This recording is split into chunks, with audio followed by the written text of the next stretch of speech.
Hello friends, ഏവർക്കും market അപ്ഡേറ്റ്സിൻ്റെ ഒരു പുതിയ എപ്പിസോഡിലേക്ക് വീണ്ടും സ്വാഗതം. അങ്ങനെ 6 ദിവസത്തെ ഒരു റാലിക്ക് ശേഷം മാർക്കറ്റിൽ വീണ്ടും ഒരു കൂൾ ഓഫിൻ്റെ ഒരു സാധ്യതകൾ വീണ്ടും പ്രിൻറ്റ് ചെയ്തിരിക്കുകയാണ്. ഒരു ബ്രേക്ക് എടുക്കാനുള്ളൊരു ലക്ഷണങ്ങളാണ് ഇപ്പോൾ മാർക്കറ്റിൽ കണ്ടുവരുന്നത്. 15,164 മുകളിൽ ഓപ്പണായ മാർക്കറ്റിൽ ഏകദേശം 6 പോയിൻറ്റ്സിന് മുകളിലുള്ള ഒരു ഡിക്ലൈൻ റിപ്പോർട്ട് ചെയ്തു. തുടർന്ന് 15,109 മുകളിലാണ് ഇന്ന് മാർക്കറ്റ് ഉണ്ടായത്. സെൻസെക്സിൽ നോക്കിക്കഴിഞ്ഞാൽ അവിടെ ഏകദേശം 20 പോയിൻറ്റ്സിനടുത്തുള്ള ഒരു ഡിക്ലൈൻ റിപ്പോർട്ട് ചെയ്തു. ബാങ്ക് നിഫ്റ്റിയെ സംബന്ധിച്ചിടത്തോളം 73 പോയിൻറ്റ്സിനടുത്തുള്ള 72.85 പോയിൻറ്റ്സിൻ്റെ ഒരു ഗെയിനും ഇന്ന് റിപ്പോർട്ട് ചെയ്തിട്ടുണ്ടായിരുന്നു. നിഫ്റ്റിയിലേക്ക് വന്നു കഴിഞ്ഞാൽ SBI life, HDFC life, Asian paints, ONGC, Wipro ഇവരായിരുന്നു ടോപ്പ് പെർഫോമിംഗ് സ്റ്റോക്സ് ആയിട്ട് നിന്നത്. സെക്ടറൽ വൈസ് മാർക്കറ്റ് എടുത്തു കഴിഞ്ഞാൽ ബാങ്കിങ് അതുപോലെ തന്നെ ഫിനാൻഷ്യൽ ഈ ഒരു 2 സെക്ടറുകളിലായിരുന്നു ഒരു മോഡസ്റ്റ് ആയിട്ടുള്ള ഒരു ഗെയിൻ എങ്കിലും എന്ന് പറയാൻ റിപ്പോർട്ട് ചെയ്തിട്ടുണ്ടായിരുന്നത്. ബാക്കി എല്ലാ സെക്ടറിലും തന്നെ ഡിക്ലൈനിൽ പോയി. അതിൽ തന്നെ മീഡിയ, ഓട്ടോ ആയിരുന്നു ഏറ്റവും കൂടുതൽ ഡിക്ലൈനിൽ പോയിട്ടുണ്ടായിരുന്നത്. മീഡിയ സെക്ടറിനെ സംബന്ധിച്ചിടത്തോളം ശ്രദ്ധിച്ചു കഴിഞ്ഞാൽ സൺ TV ആയിരുന്നു ഏറ്റവും കൂടുതൽ ഫോളിൽ പോയിട്ടുണ്ടായിരുന്നത്. ഏകദേശം അതിന് ഒരു കാരണങ്ങളായിട്ട് കാണിച്ചിരിക്കുന്നത് അവരുടെ ഒരു അഡ്വർടൈസ്മെൻറ്റ് റവന്യൂവിൽ ഏകദേശം 10% ഒരു ഡിക്ലൈൻ വന്നതായിട്ട് ഒരു വാർത്തകൾ റിപ്പോർട്ട് ചെയ്തിട്ടുണ്ടായിരുന്നു. ഇനി നമ്മൾ നിഫ്റ്റിയുടെ ഒരു ഡെയിലി ചാർട്ടിലേക്ക് വന്നു കഴിഞ്ഞാൽ ഒരു മാർക്കറ്റിലൊരു കൺസോളിഡേഷൻ അല്ലെങ്കിൽ ഒരു റിവേഴ്സലിനുള്ള സാധ്യതകളാണ് ഇപ്പോൾ പ്രിൻ്റ് ആയിരിക്കുന്നത്. സ്പിന്നിങ് ടോപ്പ് പോലത്തെ ഒരു പാറ്റേൺ ഫോർമേഷൻ ഇപ്പോൾ നിഫ്റ്റിയിൽ കാണാനായിട്ടുണ്ട്. അതുകൊണ്ട് തന്നെ നമ്മൾക്ക് ഈ ഒരു ക്യാൻഡലിൻ്റെ ലോ ഏകദേശം 15,050 താഴേക്ക് മാർക്കറ്റ് പോവുകയാണെങ്കിൽ നമ്മൾക്ക് ഒരു പ്രോഫിറ്റ് ബുക്കിങ്ങിലുള്ള ഒരു സാധ്യതകൾ പ്രതീക്ഷിക്കാം. അങ്ങനെയാണെങ്കിൽ നമുക്ക് 14,900 റേഞ്ചുകളായിരിക്കും ഇനിയൊരു സപ്പോർട്ട് സോണുകളായിട്ട് നിഫ്റ്റിക്ക് നിലനിൽക്കുന്നത്. അതുപോലെ തന്നെ ഈ ഒരു ക്യാൻഡലിൻ്റെ ഹൈനെ ബ്രേക്ക് ചെയ്ത് കഴിഞ്ഞാൽ ഏകദേശം 15,260 മുകളിലേക്ക് മാർക്കറ്റ് പോവുകയാണെങ്കിൽ ഒരു അപ്സൈഡിനുള്ള സാധ്യതകളും പ്രതീക്ഷിക്കാം നിഫ്റ്റിയെ സംബന്ധിച്ചിടത്തോളം. ഇനി അടുത്തായിട്ട് ബാങ്ക് നിഫ്റ്റിയിലേക്ക് വരികയാണെങ്കിൽ 2-3 ദിവസങ്ങളിലായിട്ട് ഒരു ഇൻഡിസിസീവായിട്ട് ഒരു കൺസോളിഡേഷൻ്റെ ഒരു സാധ്യതകൾ അല്ലെങ്കിൽ ഒരു റിവേഴ്സലിനുള്ള ഒരു സാധ്യതകൾ പ്രിൻറ്റ് ചെയ്യുന്നുണ്ട് ബാങ്ക് നിഫ്റ്റിയിൽ. RSI ഇൻഡിക്കേറ്ററും ഓവർബോട്ട് റീജിയനിലാണ് ട്രേഡ് ആയിക്കൊണ്ടിരിക്കുന്നത്. ഇന്ന് പ്യുവറായിട്ടുള്ളൊരു ഡോജി പാറ്റേൺ ഫോർമേഷൻ ബാങ്ക് നിഫ്റ്റിയിൽ കാണാനായിട്ടുണ്ടായിരുന്നു. അതുകൊണ്ട് തന്നെ ബാങ്ക് നിഫ്റ്റിയെ സംബന്ധിച്ചിടത്തോളം ഈ ഒരു ക്യാൻഡലിൻ്റെ ലോ ഏകദേശം 35,650 അതിന് താഴേക്ക് മാർക്കറ്റ് പോവുകയാണെങ്കിൽ നമുക്കൊരു ഒരു പ്രോഫിറ്റ് ബുക്കിങ്ങുള്ള ഒരു സാധ്യതകൾ നമ്മൾക്ക് ബാങ്ക് നിഫ്റ്റിയിൽ പ്രതീക്ഷിക്കാം. അതുപോലെ തന്നെ ഈ ഒരു ക്യാൻഡലിൻ്റെ ഹൈ 36,500 താഴേക്ക് മാർക്കറ്റ് പോവുകയാണ്, മുകളിലേക്ക് മാർക്കറ്റ് പോവുകയാണെങ്കിൽ നമുക്കൊരു പക്ഷേ ഒരു 200 പോയിൻറ്റ്സിൻ്റെയൊക്കെ ഒരു റാലികളുടെ സാധ്യതകളും ബാങ്ക് നിഫ്റ്റിയിൽ നിലനിൽക്കുന്നുണ്ട്. അതുകൊണ്ട് തന്നെ വരും ദിവസങ്ങളിൽ മാർക്കറ്റ് ഒന്ന് നമുക്കൊരു ട്രെൻഡ് കൺഫർമേഷനായിട്ട് നിങ്ങളൊന്ന് വാച്ച് ചെയ്യുക കൂടുതൽ ക്ലോസ് ആയിട്ട്. ഇനി ഗ്ലോബൽ മാർക്കറ്റിൻ്റെ ഒരു സിറ്റുവേഷൻസിലേക്ക് നമ്മൾ വരികയാണെങ്കിൽ US ഫ്യൂച്ചേഴ്സ് എല്ലാം തന്നെ ഒരു നെഗറ്റീവ് സൈഡിലാണ്, ടെറിട്ടറിയിലാണ് ഇപ്പോൾ ട്രേഡ് ആയിക്കൊണ്ടിരിക്കുന്നത്. യൂറോപ്യൻ മാർക്കറ്റുകളെ സംബന്ധിച്ചിടത്തോളം അവിടെയും ഒരു സൈഡ് വേ റാലികളാണ് ഇപ്പോൾ കണ്ടുവരുന്നത്. ഏഷ്യൻ മാർക്കറ്റിലും ഒരു മിക്സഡ് ട്രെൻഡ് നിലനിൽക്കുന്നു. SGX നിഫ്റ്റി 10 പോയിൻറ്റ്സിന് മുകളിൽ ഒരു ഡിക്ലൈനിൽ ട്രേഡ് ആവുന്നു. ഗോൾഡിൻ്റെ പ്രൈസിൽ വീണ്ടും ഒരു വർധനവ് കാണുന്നുണ്ട്. അതുപോലെ തന്നെ രൂപയുടെ മൂല്യത്തിലും ഡോളറിൻ്റെ അഗെയിൻസ്റ്റായിട്ട് ഒരു മോഡസ്റ്റ് ആയിട്ടുള്ളൊരു ഗെയിൻ വീണ്ടും റിപ്പോർട്ട് ചെയ്തിട്ടുണ്ട്. FII വീണ്ടും പോസിറ്റീവായിട്ട് തന്നെ കാണപ്പെടുന്നു. 1,300 കോടിയുടെ നെറ്റ് ഇൻവെസ്റ്റ്മെൻറ്റ് ഫോറിൻ ഇൻസ്റ്റിറ്റ്യൂഷൻ്റെ ഭാഗത്തു നിന്ന് ക്യാഷ് മാർക്കറ്റിൽ ഉണ്ടായിട്ടുണ്ട്. ഡൊമസ്റ്റിക് ഇൻസ്റ്റിറ്റ്യൂഷൻ്റെ ഭാഗത്തു നിന്ന് 1,756 കോടിയുടെ ഒരു നെറ്റ് വിത്ഡ്രോവൽ ക്യാഷ് മാർക്കറ്റിൽ വന്നിട്ടുണ്ട്. അപ്പോൾ ഫോറിൻ ഇൻസ്റ്റിറ്റ്യൂഷൻ സപ്പോർട്ടീവായിട്ട് തന്നെ തുടരുന്നു മാർക്കറ്റിന്. രൂപയുടെ മൂല്യവും ഒരു ചെറിയൊരു സപ്പോർട്ട് തരുന്നുണ്ട് മാർക്കറ്റിന്.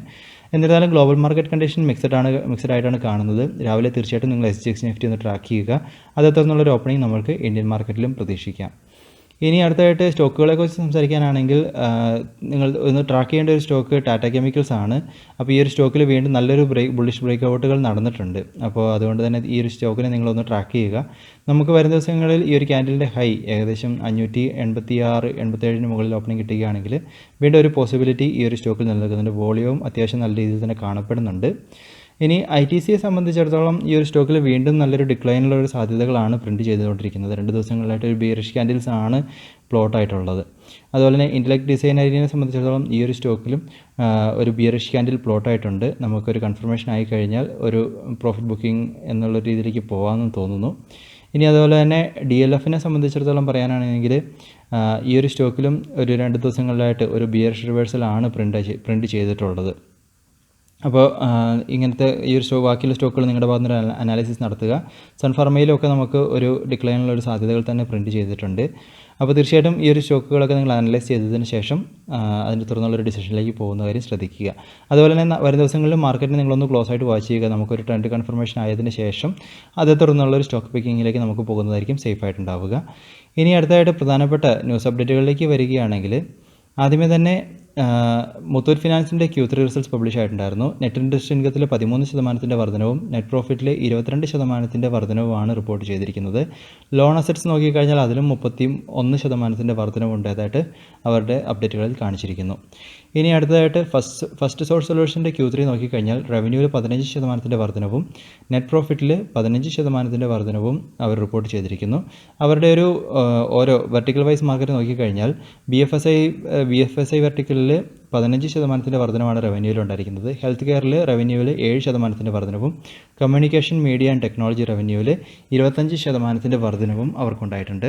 അതുമാത്രമല്ല ഈ ഒരു ക്വാർട്ടറിൽ അവർക്ക് ഏകദേശം 18 പുതിയ ക്ലയൻസിനെ ആഡ് ചെയ്യാൻ സാധിച്ചു എന്നും അവരുടെ അപ്ഡേറ്റുകളിൽ കാണിച്ചിരിക്കുന്നു. ഇനി അടുത്തിട്ട് ബാലകൃഷ്ണ ഇൻഡസ്ട്രീസിനെ സംബന്ധിച്ചിടത്തോളം അവർ ഏകദേശം 1900 കോടിയുടെ ഒരു ക്യാപിറ്റൽ എക്സ്പെൻഡിച്ചർ പ്ലാൻ ചെയ്യുന്നുണ്ട്. അപ്പോൾ അവരുടെ പ്രധാനമായിട്ടും ഈ ഒരു 1900 കോടി അവർ ഉപയോഗിക്കുന്നത് അവരുടെ ഒരു കപ്പാസിറ്റി എക്സ്പാൻഡ് ചെയ്യാനും അതുപോലെ തന്നെ അവരുടെ ടെക്നോളജികളൊക്കെ അപ്ഗ്രേഡ് ചെയ്യാനുമായിട്ടാണ്. അപ്പോൾ ഈ വർദ്ധിച്ചു വരുന്ന അവരുടെ ഡിമാൻഡുകളൊക്കെ ഒന്ന് മീറ്റ് ചെയ്യാനായിട്ടാണ് പ്രധാനമായിട്ടും ഈ ഒരു ക്യാപിറ്റൽ എക്സ്പെൻഡിച്ചർ പ്ലാൻ കൊണ്ടുവരുന്നതെന്നാണ് കമ്പനിയുടെ അപ്ഡേറ്റുകളിൽ കാണാനായിട്ടുള്ളത്. ഇനി അടുത്തായിട്ട് BELനെ സംബന്ധിച്ചിടത്തോളം ഭാരത് ഇലക്ട്രോണിക്സിനെ സംബന്ധിച്ചിടത്തോളം മിനിസ്ട്രി ഓഫ് ഡിഫൻസുമായിട്ട് അവർ ഒരു കോൺട്രാക്റ്റ് സൈൻ ചെയ്തിട്ടുണ്ട്. അത് സോഫ്റ്റ്വെയർ ഡിഫൈൻഡ് റേഡിയോ ടാക്ടിക്കൽ അതിൻ്റെ ഒരു പ്രൊക്യൂർമെൻറ്റുമായിട്ട് ബന്ധപ്പെട്ടാണ്. ഏകദേശം 1000 കോടിക്ക് മുകളിൽ വർത്ത് ചെയ്യുന്ന ഒരു ഡീലാണ് സൈൻ ചെയ്യുന്നതെന്നാണ് അപ്ഡേറ്റുകളിൽ കാണിച്ചിരിക്കുന്നത്. ഇനി അടുത്തായിട്ട് NBCCയെ സംബന്ധിച്ചിടത്തോളം അവരുടെ ഹോൾ സബ്സിഡറിയായ HSCC അവരേകദേശം 1800 കോടിക്ക് മുകളിൽ വർത്ത് ചെയ്യുന്ന ഒരു ഓർഡറുകൾ വിൻ ചെയ്തതായിട്ട് കാണിച്ചിരിക്കുന്നു. നോക്കിക്കഴിഞ്ഞാൽ രാജസ്ഥാനിലുള്ള ഏകദേശം 12 ലൊക്കേഷനിലുള്ള ഡിസ്ട്രിക്ട് ഹോസ്പിറ്റലുകളെ മെഡിക്കൽ കോളേജായിട്ട് അപ്ഗ്രേഡ് ചെയ്യാനുള്ളൊരു ഓർഡറുകളാണ് അതിൻ്റെ ഒരു പ്രൊജക്റ്റാണ് എന്നാണ് അപ്ഡേറ്റുകളിൽ കാണിച്ചിരിക്കുന്നത്. അതുപോലെ തന്നെ ടാറ്റ മോട്ടോഴ്സിനെ സംബന്ധിച്ചിടത്തോളം അവരുടെ ജനുവരി ഓട്ടോ സെയിൽസ് നോക്കിക്കഴിഞ്ഞാൽ ജാഗോർ ലാൻഡ് റോവറിൻ്റെ UK സെയിൽസിൽ 42% മുകളിൽ 43% അടുത്തുള്ളൊരു ഡിക്ലൈനാണ് റിപ്പോർട്ട് ചെയ്തിരിക്കുന്നത്. 4542 യൂണിറ്റ്സിൻ്റെ സെയിൽസാണ് കാണിച്ചിരിക്കുന്നത്. അതിനു മുൻപ് അവർക്ക് 7938 യൂണിറ്റ്സിൻ്റെ സെയിൽസ് ആയിരുന്നു റിപ്പോർട്ട് ചെയ്തിരുന്നത്. ഇനി അവരുടെ ജാഗോർ UK മാത്രം നോക്കിക്കഴിഞ്ഞാൽ 60% മുകളിൽ 60.7% ഡിക്ലൈൻ സെയിൽസിനുണ്ടായിട്ടുണ്ട്. ലാൻഡ് റോവർ എടുത്തു കഴിഞ്ഞാൽ 35.4% ഡിക്ലൈൻ സെയിൽസിൽ റിപ്പോർട്ട് ചെയ്തിരിക്കുന്നു. ഇനി അടുത്തതായിട്ട് ഗെയിലിനെ സംബന്ധിച്ചിടത്തോളം അവർ ഇന്ത്യൻ എനർജി എക്സ്ചേഞ്ചിൻ്റെ സബ്സിഡറി ഇന്ത്യൻ ഗ്യാസ് എക്സ്ചേഞ്ചിൻ്റെ ഏകദേശം 5% സ്റ്റേക്ക് ഇന്ത്യൻ എനർജി എക്സ്ചേഞ്ചിൻ്റെ ഭാഗത്തു നിന്നും അക്വയർ ചെയ്തതായിട്ട് ഒരു ന്യൂസ് അപ്ഡേറ്റുകൾ കാണിച്ചിട്ടുണ്ട്. എന്നിരുന്നാലും ആ ഒരു ഡീലിൻ്റെ വിലമതിപ്പൊന്നും അവർ അപ്ഡേറ്റുകളിൽ കൊടുത്തിട്ടില്ല ഇതുവരെ.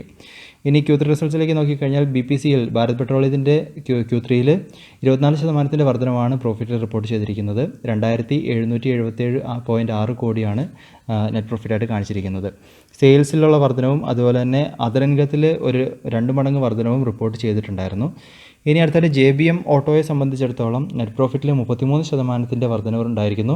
22 കോടി നെറ്റ് പ്രോഫിറ്റ് ആയിട്ട് റിപ്പോർട്ട് ചെയ്തിട്ടുണ്ട്. അതുപോലെ തന്നെ ഓപ്പറേഷൻസിൽ നിന്നുള്ള റവന്യൂ നോക്കിക്കഴിഞ്ഞാൽ 590 കോടി ആണ് റിപ്പോർട്ട് ചെയ്തിരിക്കുന്നത്. അതിനു മുൻപ് അവർക്ക് 467 കോടിയായിരുന്നു ഓപ്പറേഷൻസിൽ നിന്നുള്ള റവന്യൂ ആയിട്ട് ഉണ്ടായിരുന്നത്. ഇനി ബർജർ പെയിൻസിലേക്ക് വന്നു കഴിഞ്ഞാൽ നെറ്റ് പ്രോഫിറ്റിൽ 51% വർധനവ് ഉണ്ടായിരിക്കുന്നു. 275 കോടി നെറ്റ് പ്രോഫിറ്റായിട്ട് റിപ്പോർട്ട് ചെയ്തു. കഴിഞ്ഞ വർഷം ഇതേ കാലയളവിൽ അവർക്ക് ഏകദേശം 182 കോടിക്ക് അടുത്തുള്ളൊരു നെറ്റ് പ്രോഫിറ്റ് ആയിരുന്നു ഉണ്ടായിരുന്നത്. അതുപോലെ തന്നെ റവന്യൂ ഫ്രം ഓപ്പറേഷൻസ് നോക്കിക്കഴിഞ്ഞാൽ 2118 കോടി നെറ്റ് പ്രോഫിറ്റായിട്ട് റവന്യൂ ഫ്രം ഓപ്പറേഷൻസ് ആയിട്ട് കാണിച്ചിട്ടുണ്ട്. അതിൽ ഏകദേശം 25% വർധനവാണ് കഴിഞ്ഞ വർഷത്തെ അപേക്ഷിച്ച് അവർക്ക് റിപ്പോർട്ട് ചെയ്തിരിക്കുന്നത്. അതുപോലെ തന്നെ അദാനി പോർട്സിലേക്ക് വന്നു കഴിഞ്ഞാൽ 16% നെറ്റ് പ്രോഫിറ്റ് അവർക്ക് ഉണ്ടായിട്ടുണ്ട്. 1576 കോടിയാണ് നെറ്റ് പ്രോഫിറ്റായിട്ട് കാണിച്ചിരിക്കുന്നത്. ടോട്ടൽ ഇൻകം നോക്കിക്കഴിഞ്ഞാൽ അതിലും ഒരു വർധനവ് അവർക്കുണ്ടായിരിക്കുന്നു. 4279 കോടി 274.79 കോടിയാണ് ടോട്ടൽ ഇൻകമായിട്ട് കാണിച്ചിരിക്കുന്നത്. അടുത്തതായിട്ട് മാക്സ് ഫിനാൻഷ്യൽസിനെ സംബന്ധിച്ചിടത്തോളം നെറ്റ് പ്രോഫിറ്റിൽ 54% വർധനവ് ഉണ്ടായിരിക്കുന്നു. 227 കോടി നെറ്റ് പ്രോഫിറ്റായിട്ട് കാണിച്ചിരിക്കുന്നു. ഇതിനു മുൻപ് കഴിഞ്ഞ വർഷം അവർക്ക് 147 കോടിയുടെ ഒരു നെറ്റ് പ്രോഫിറ്റ് ആയിരുന്നു ഉണ്ടായിരുന്നത്. റവന്യൂ നോക്കിക്കഴിഞ്ഞാൽ അതിലും 68% വർധനവാണ് റിപ്പോർട്ട് ചെയ്തിരിക്കുന്നത്. ഇനി അടുത്തായിട്ട് ഏവരും ഉറ്റുനോക്കിക്കൊണ്ടിരിക്കുന്ന LIC IPO. അപ്പോൾ അതിനെ സംബന്ധിച്ചിടത്തോളം ഒരു അപ്ഡേറ്റുകൾ വന്നിട്ടുണ്ടായിരുന്നു. അതിൽ നോക്കിക്കഴിഞ്ഞാൽ LIC പോളിസി ഹോൾഡ് ചെയ്യുന്ന ആൾക്കാരാണ് നിങ്ങളെങ്കിൽ അതിലേകദേശം 10% ഒരു IPO കോട്ട കിട്ടാനുള്ളൊരു സാധ്യതകൾ ഉണ്ട് എന്ന രീതിയിലൊരു അപ്ഡേറ്റുകൾ ഇന്ന് എക്കണോമിക് ടൈംസിൽ കാണാനായിട്ടുണ്ടായിരുന്നു. അപ്പോൾ LIC പോളിസി നമ്മൾ ഹോൾഡ് ചെയ്യുന്നുണ്ട് എങ്കിൽ നമുക്കൊരു 10% ഈ ഒരു കോട്ടയിലേക്ക് വരാനുള്ള സാധ്യതകൾ പ്രതീക്ഷിക്കുന്നു. അപ്പോൾ നമുക്കതിൽ അപ്ലൈ ചെയ്യാനുള്ള ഒരു സാധ്യതകളാണ് കാണിച്ചിരിക്കുന്നത്. അതുമാത്രമല്ല, ഈ ഒരു IPO വന്നു കഴിഞ്ഞാലും കൺട്രോളിംഗ് സ്റ്റേക്ക്, LICൻ്റെ കൺട്രോളിംഗ് സ്റ്റേക്ക് ഗവൺമെൻറ്റിൻ്റെ ഭാഗത്തായിരിക്കും ഉണ്ടായിരിക്കുക എന്ന രീതിയിലും അപ്ഡേറ്റുകളിൽ കാണിക്കുന്നുണ്ടായിരുന്നു. അപ്പോൾ ഇതൊക്കെയാണെന്ന് പറയാനുള്ള പ്രധാനപ്പെട്ട അപ്ഡേറ്റുകളായിട്ടുള്ളത്. തീർച്ചയായിട്ടും വരുന്ന ദിവസങ്ങളിൽ നിങ്ങൾ മാർക്കറ്റ് ഒന്ന് കോഷ്യസ് ആയിട്ട് വാച്ച് ചെയ്യുക. ഈ പറഞ്ഞ ലെവലുകളും നിങ്ങൾ തീർച്ചയായിട്ടും ട്രാക്ക് ചെയ്യുക. അതുപോലെ തന്നെ ട്രേഡിംഗ് ഒക്കെ എടുക്കുമ്പോൾ തീർച്ചയായിട്ടും നമുക്ക് മാർക്കറ്റിൻ്റെ ആ ഒരു ട്രെൻഡ് ഐഡൻറ്റിഫൈ ചെയ്തതിന് ശേഷം അത് തുറന്ന് എടുക്കുന്ന കാര്യം ശ്രദ്ധിക്കുക. തീർച്ചയായിട്ടും ഇപ്പോൾ ഒരു ഹൈ ലെവലിൽ മാർക്കറ്റ് നിൽക്കുന്നു, അതുപോലെ തന്നെ ഒരു റിവേഴ്സലുള്ളൊരു സാധ്യതകൾ പ്രിൻറ്റ് ചെയ്യുന്നു. അതുകൊണ്ട് തന്നെ വരും ദിവസങ്ങളിൽ ഒരുപക്ഷെ ഒരു സൈഡ് വേ ഒരു സൈഡ് വേ റാലിക്കുള്ളൊരു സാധ്യതകൾ നമുക്ക് മാർക്കറ്റിൽ പ്രതീക്ഷിക്കേണ്ടതായിട്ടുണ്ട്. അങ്ങനെയൊക്കെയാണെങ്കിൽ സൈഡ് വേ റാലികളൊക്കെ വരികയാണ് എങ്കിൽ നിങ്ങൾ ഇൻട്രാഡേ ഒക്കെ നടത്തുമ്പോൾ പ്രോഫിറ്റ് ബുക്കിംഗ്, നിങ്ങളുടെ പ്രോഫിറ്റൊക്കെ ഒന്ന് കുറച്ച്, കാരണം സൈഡ് വേ റാലി ആകുമ്പോൾ നമ്മൾ സ്റ്റോപ്പ് ലോസ് ടച്ച് ചെയ്യാനുള്ള സാധ്യതകൾ ഏറെയാണ്. അപ്പോൾ അങ്ങനത്തെ ഒരു സൈഡ് വേ റാലികളാണ് വരുന്നതെങ്കിൽ നിങ്ങളുടെ പ്രോഫിറ്റൊക്കെ ഒന്ന് കുറച്ച് ചെറിയ രീതിയിലുള്ള ട്രേഡുകൾ, അല്ലെങ്കിൽ നിങ്ങളൊന്ന് കുറച്ച് കോഷ്യസ് ആയിട്ടുള്ള ട്രേഡുകൾ എടുക്കുന്ന കാര്യം ശ്രദ്ധിക്കുക. അതുപോലെ തന്നെ പുതിയ ലോങ് ടേം പൊസിഷൻസൊക്കെ നമുക്ക് മാർക്കറ്റിൻ്റെ ഒരു ട്രെൻഡ് കിട്ടിയതിന് ശേഷം, ഒരു കൺഫർമേഷൻ ആയതിനു ശേഷം എടുക്കുന്ന കാര്യവും ശ്രദ്ധിക്കുക. അപ്പോൾ പുതിയ അപ്ഡേറ്റ്സോടൊക്കെ നമുക്ക് വീണ്ടും കാണാം. അതുവരെ this is Tony signing off.